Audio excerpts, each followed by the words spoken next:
आज कल्याणला संध्याकाळी आम्ही घरातील सर्वजण फिरत एका जय माता दी नावाच्या स्टॉलवर पोहोचलो. अर्थात भेळ, पाणीपुरी, दहीपुरी याचंच दुकानात गेल्या गेल्या कांद्याच्या लसणाचा सुंदर असा वास आला. कारण चातुर्मास आजच संपल्यानं कांदा लसूण सुरू झालं होतं.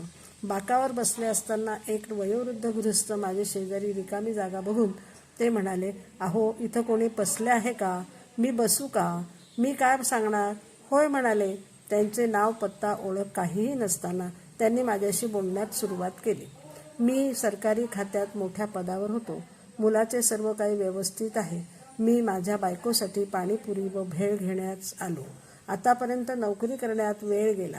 आता माझे वय 67 आहे व आता मी ठरवलं की यापुढील आयुष्य माझ्यासाठी व बायकोसाठी मौज मजा करायची असो. तात्पर्य यातून मला एकच अर्थ कळला, तो असा की आनंदात आयुष्य मजेत करण्यात वयाची अट नाही.